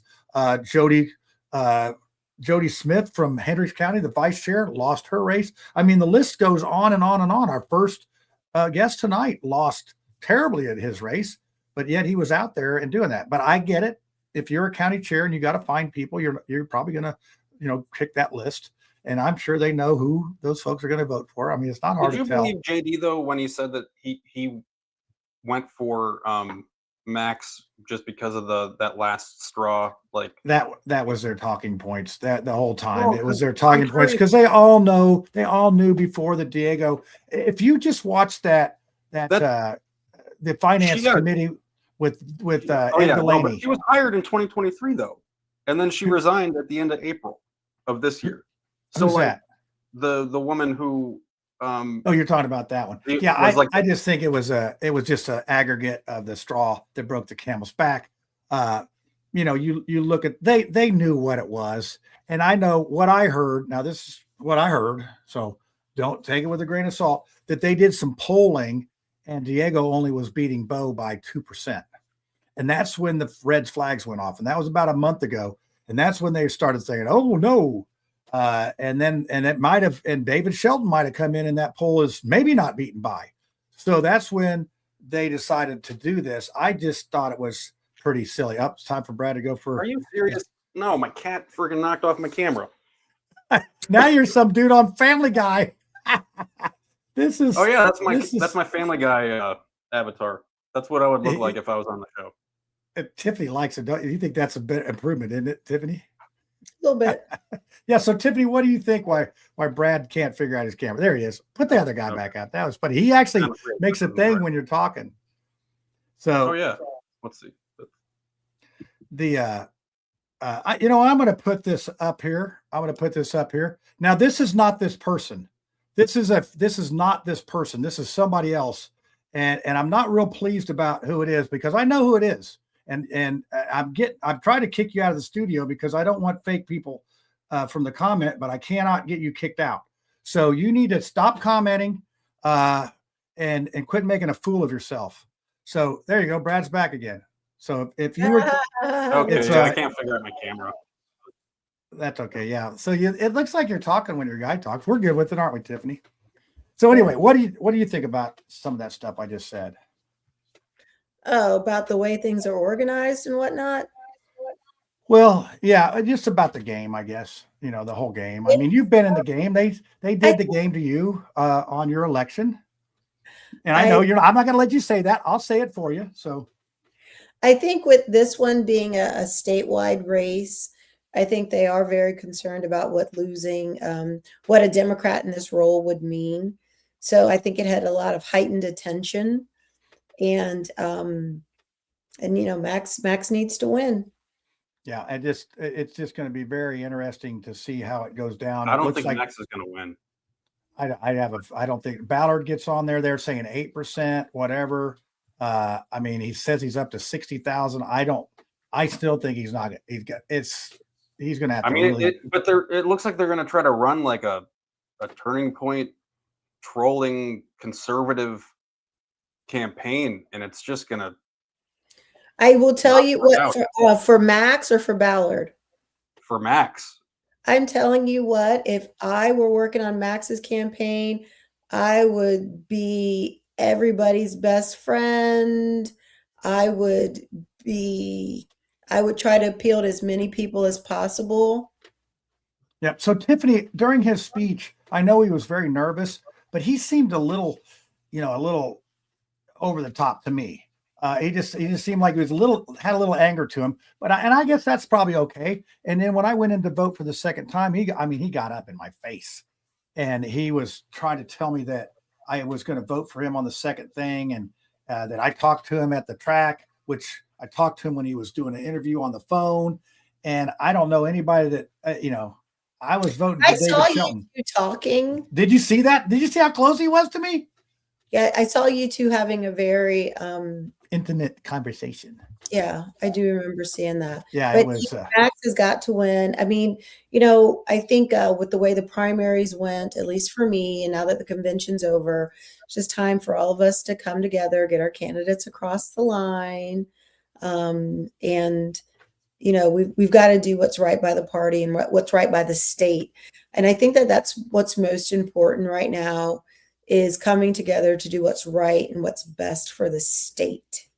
Yeah, I think so. And I told Max I had nothing against him ever. And the fact that we had that really close conversation, I appreciated it because that means he respects me enough that he's going to come up.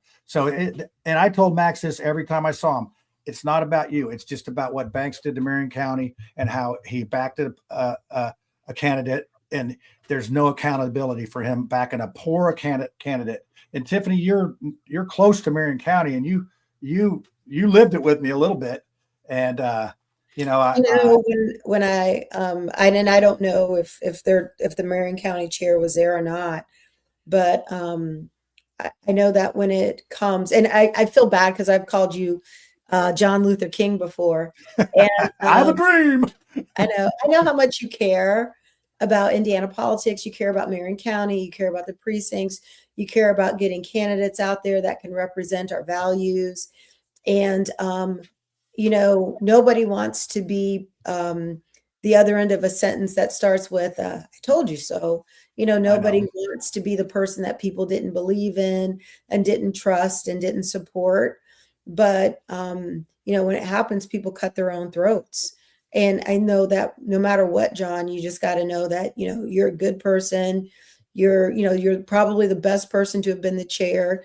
You show up, the people, the players, the processes, and, they made their choices. So they got to. Yeah. I know I sound bitter, but I am. I mean, that's one thing you're not going to have to guess how I feel. I'm going to tell you what I think, and you're not going to have to guess how I feel about things. And my whole thing is if I can get a hold of you, and you have a conversation. Like I said, I use Mike Neal as an example. First time I talked to him, he picked up the phone. The rest of those people that I called about that topic sent me cease and desist from an attorney. Yeah. The other three people all threatened to sue me. So to me, and like I said, we beat the crap out of each other on X. But up there, we were laughing, and he's a jolly fella. Mike Neal, he's a jolly fella. And we were just laughing, and but we could just go, duke it out like that. And social media, you lose a lot of. I just hate it because you need to explain what you're talking. Like I said, the voting process. They thought that it was rigged. I was saying that the voting itself was no. I was saying the process was just designed to be too long. I mean, if we're a party that trusts each other, we should be able to do it on a phone app. You're not. No party is either. Like, I'm not saying. I know, but that is what's inherently wrong with our party and anybody else's party. You should be able to trust each other to know that the vote's going to be right, even if we did a hand count. Like I went to the Southern Baptist annual reunion, a convention. They had thousands. They had their convention was 8 times bigger than this, and they had a little yellow card and they held it up for yes, and then when they asked no, they held it up there. Now I know we have intimidation. I've already heard of a story of somebody that was supporting Shelton that no longer has a job on Monday morning. So there is retaliation.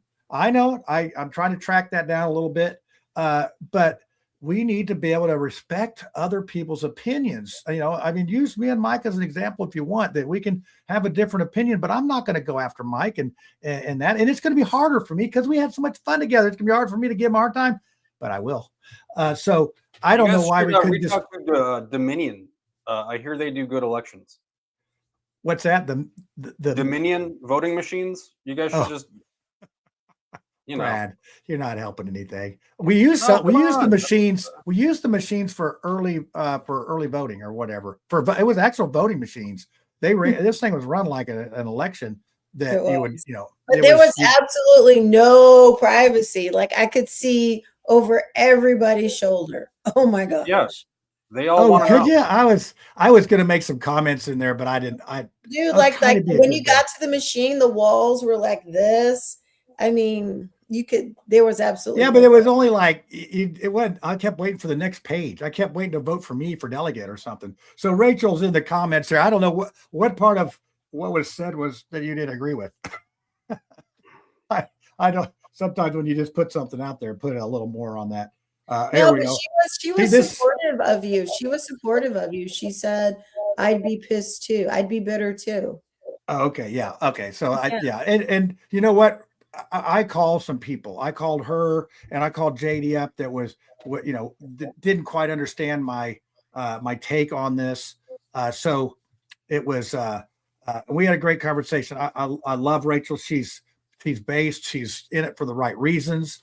She's listens to what you're saying without. Now, some other people that I've talked to, not so much. They just they're better than other people. Their opinion's right. We're not listening to you. You're an idiot for what you think. And I don't do that to people.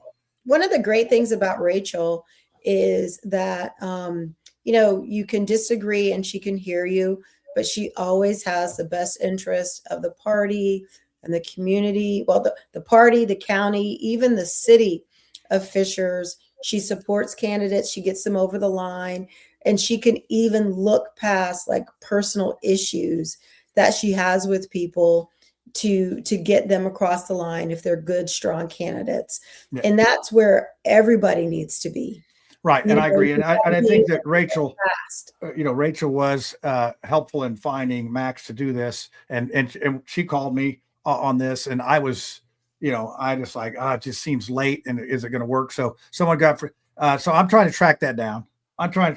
Rachel. I just, you know how these rumors are. I don't want to be like Abdul and just go out there and say somebody asked for a hand recount when they were getting a hand something else. So, who knows? One of the things that we didn't talk about was, you talked a little bit about Max being really intense when he was on stage, and he was communicating a lot.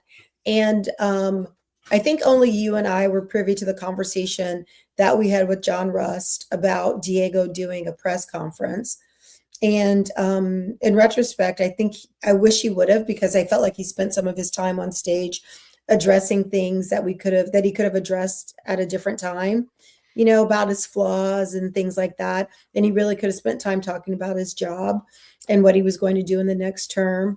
And then Shelton with the shirt ripoff, that guy, I loved it. I thought it was great. It was very entertaining. Well, everybody said he was boring, I just think it was just great. And the other thing is with, Diego was trashing the establishment. I think somebody was counting. He said establishment 8 times, which I don't, hey, you know what? He's a fighter. I mean, you can't say that he's not going to fight. Yeah, but I feel like he could have addressed some of that in a different forum. But what I was wanting to get to was Jamie Rettenauer when she was on stage.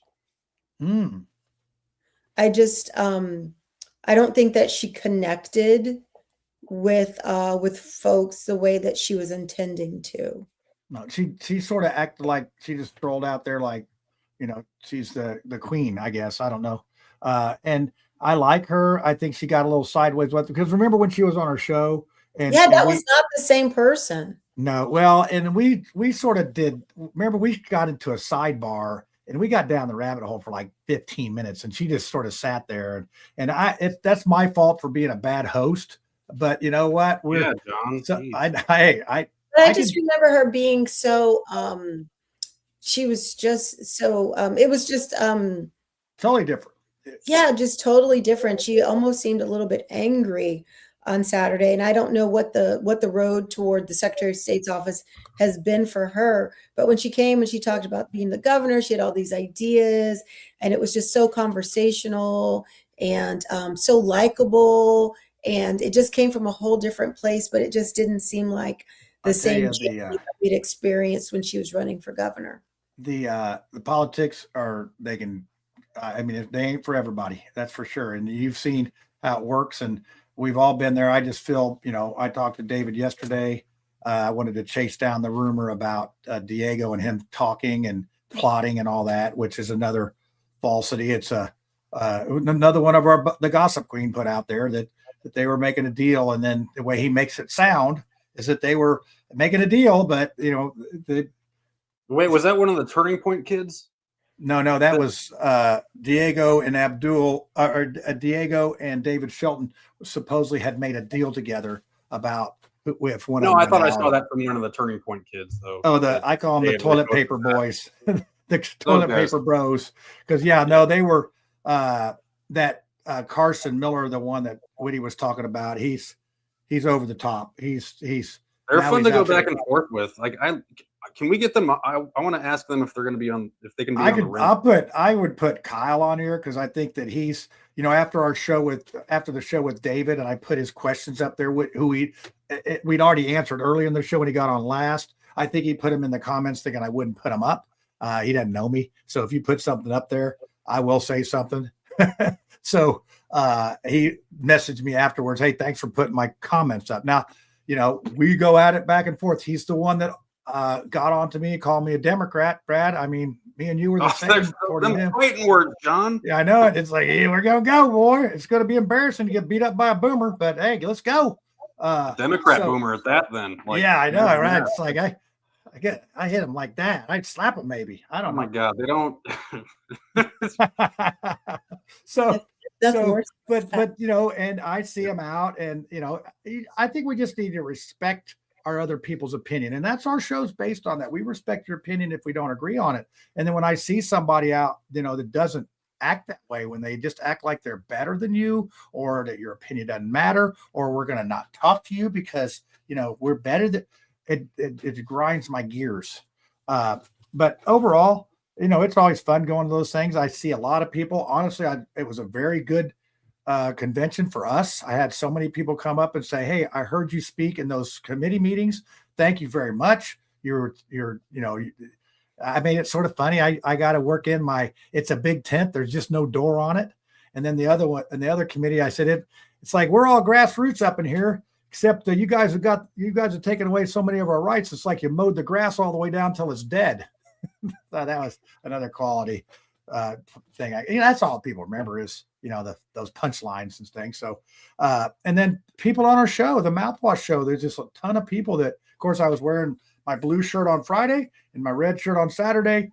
So, and a lot of I was back there talking to Chris Garton, who may be the new pro tem if it works. I was talking to Rod Bray. I talked to a lot of people, and it's pretty cool to be able to, catch those people on that. Now I get, I wanted to talk to Todd Rickett. I wanted to talk to Brian. And I don't ask. You don't really want to talk to Todd Rickett. I want to talk to him, but I talked to Tony Katz for like 20 minutes. I don't even remember what we talked about, cigars and whatnot. You asking about the time he threw the chair at that one dude? No, I didn't know that. I would ask Brad, but he is on. It's like you ask him a question. It's like he's on the radio. He's like, he goes into a spiel and he's, it's all, he's like a machine. It's like it's an act. Almost. Well, he's doing 6 hours a day. So, it's he probably wakes up in the middle of the night. All right. And our sponsor is I can see that. Greensburg Gun Show or whatever. I don't know. It's sort of interesting. So Brad, hopefully we'll get some Democrats. I had one person answer that, and I have Jesse Brown helping me find some people. And cool. They had the same sort of deal. They had Blythe Potter and Bo Bai that were running against each other. Here's what Spiro. That's a good point. I can ask around about some Democrats. I think I know some. Yeah. Like I said, I didn't think we'd get very good turn, but we had 7 or 8 people want to be on. So Spiro says people don't remember what you said; they just remember how you made them feel. So try to make everybody feel happy. Would you guys please borrow this book when I'm done with it? What is it? This is the new one from like the New York Times reporters. in it about Trump and his second.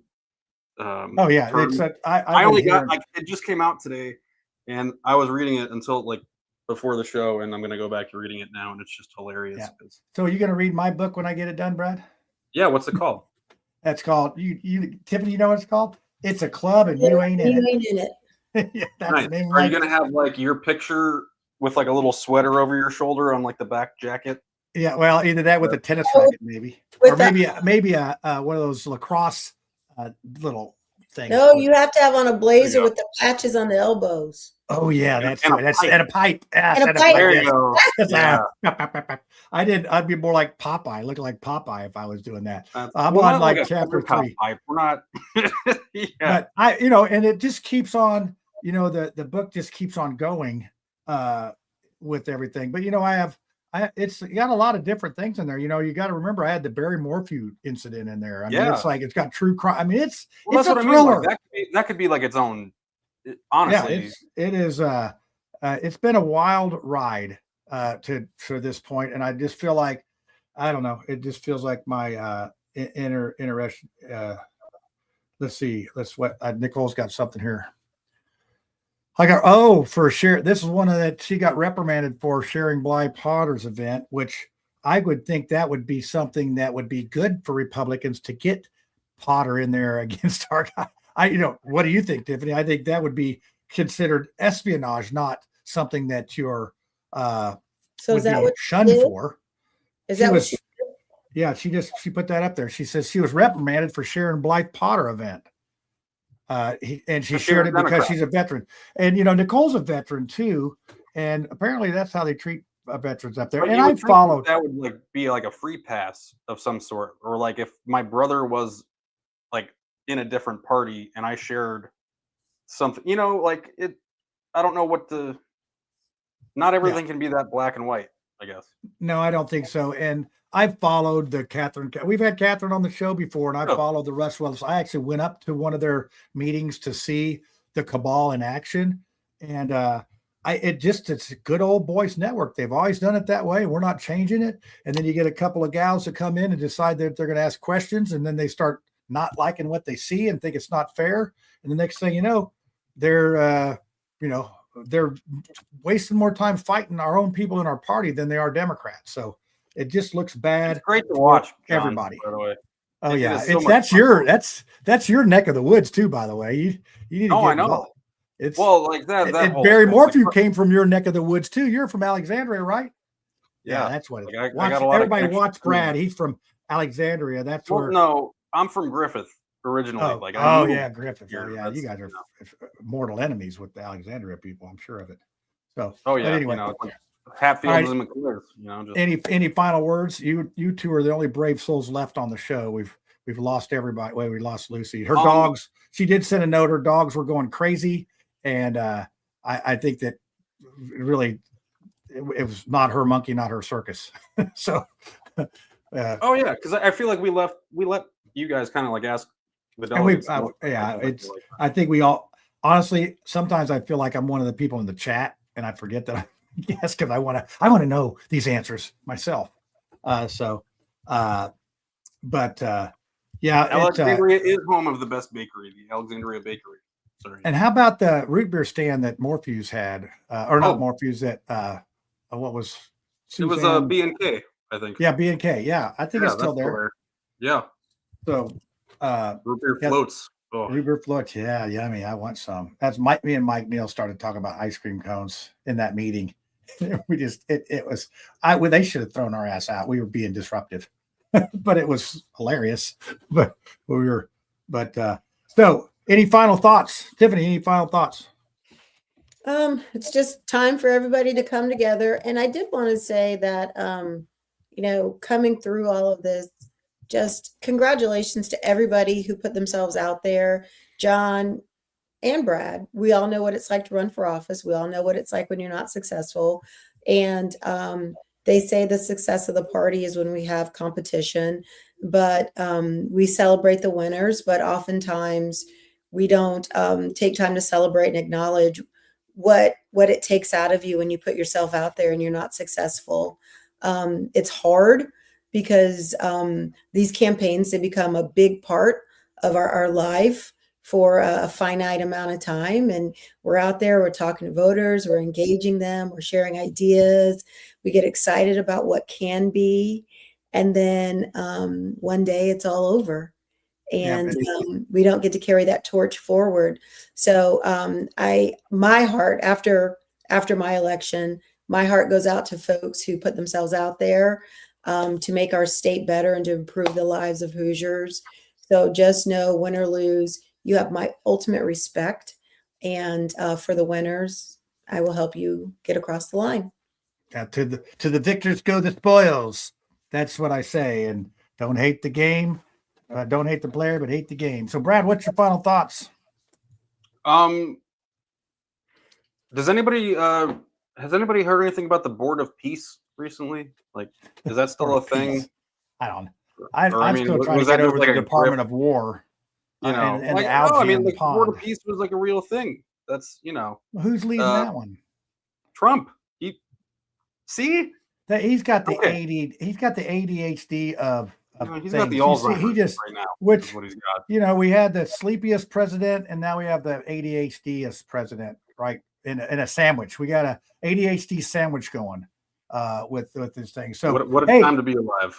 Yeah, well, hey, Trump's only going to be around for a couple more years, and if the things go the different way, he's going to be a lame ducker. So what are we going to do after that? We'll see. It depends on who Banks tells everybody to vote for in Indiana. Here we go, Tiffany. Here we go. Give him the look. That's all we got, folks. That's all the time we got tonight. Yeah, thanks for watching. That's a whole nother show. I wish I had Lucy here so she could ask 3 more questions when we're trying to wind it up. Taxation is theft. There you go. Put that in there. There we go. So everybody have a great week. And let's see, we've got all our shows out of the way. And we will have the 30th. Hopefully we'll have some Democrats on the 30th. So when's the 4th of July this year? What's up with that? What's the date? Saturday. It's on Saturday. Okay, good. So our show won't get eclipsed by the 4th of July because I won't be able to do it live here because there'll be fireworks until 1 a.m. And it's like war. It's like we won the Battle of the Delaware or something. It's the Battle of Mars Hill. John, we did win a war like 40 different times in the last. We've won, yeah. We're on at least the third victory lap. We declared victory with Iran. Like it's not a victory till Trump's on the battleship out there and said mission accomplished. Is that how it works, Tiffany? I don't know. Like their military has been decimated. So I don't. Yeah. We won. We won on like the 3rd day. Back it up, Terry. Back it up. Okay, kids. Oh, I missed that. I got a friend named Terry. It's terrible. So okay. Well, that's what we have for this week. Check us out, and the rents, Brad's rents. I'm going to try to get on some of the Turning Point kids because I just want to see if they're real. You want to get them on your show? Yeah, I think that would be funny. Well, I think Drew is. You're getting along quite well with Drew, and you have the Mark Small, the refugee from Mouthwash, on your show. So those two together are hilarious. Like, yeah, I mean, I got like a symbol like a next referee to my desk to like hit as like a little fight bell to make them shut up. But I have these new things here. I have some things we could do. Here's one. Here, I got some sound effects, and then we got. This is after Tiffany. This is after Tiffany does it, and then this is after Brad says something. So yeah, that's great. So, I could do my own sound effects now. Watch out. I like the boo though. That actually is kind of funny. I might use that for every time you say something, I'm going to do it. Yeah. Tiffany, what do you got to say? Brad. Well, I think I crack myself up sometimes. Okay, so anyway. Yes, you do. That is it. That is I'm way past my bedtime. I have to put a silver alert out on myself just to find my way back downstairs. So let's see. I got to get back up here to the thing here. I wish I had a producer. Hey, Brad, how you doing producing your own? We used to have a producer quit. Who did? Remember the producer we used to have? Oh yeah. Why are you laughing? Oh, just because crack myself up sometimes. Anyway, everybody tune in next week. We'll see what the Democrats have to say. Everybody buckle up. So it'll be fun. See ya. Bye. Well,